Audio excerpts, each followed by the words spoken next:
Hi, this is Dr. Monisha Vora, and this is a video showing the Hydrus Microstent implantation in conjunction with phacoemulsification. This is a 65-year-old patient with mild to moderate primary open-angle glaucoma and a visually significant cataract. The patient is on a total of 2 glaucoma medications, which has made the conjunctiva quite injected and angry, as one can see. The goal of the surgery was to maintain the preoperative intraocular pressure with the potential goal of decreasing the number of glaucoma medications needed for adequate IOP control.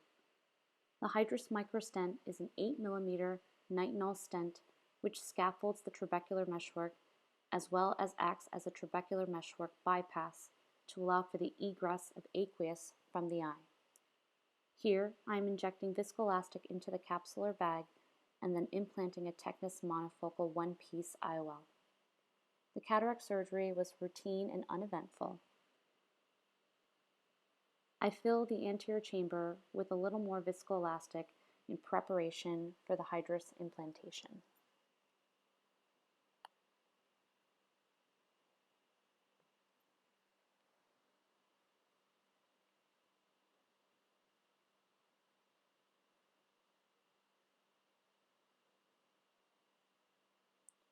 Next, using a diamond blade, I make a second paracentesis approximately 3.5 clock hours from the desired otomy location.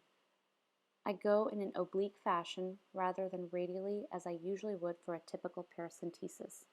I also like to flare the inside edges of the wound, which helps to facilitate the cannula entry and removal. I also like to backfill the paracentesis with a small bolus of viscoelastic to ease the Hydrus cannula in and out of the eye.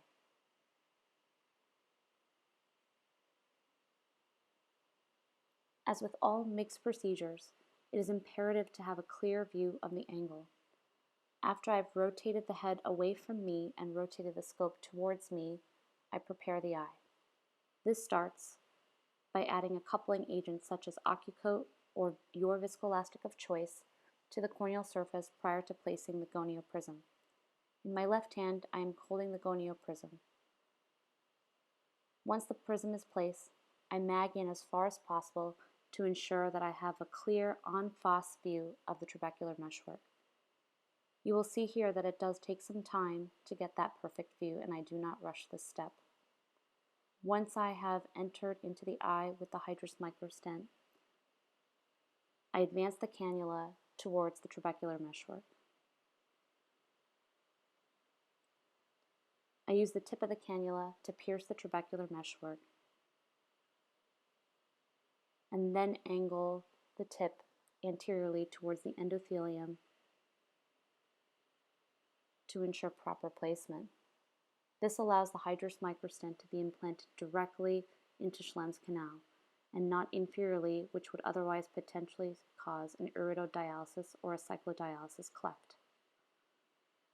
I remove the cannula by back tracing the cannula along the back wall of Schlemm's canal, and I gently use the tip of the cannula to nudge the stent in proper position. I then remove all the remaining viscoelastic and finish the case as per routine.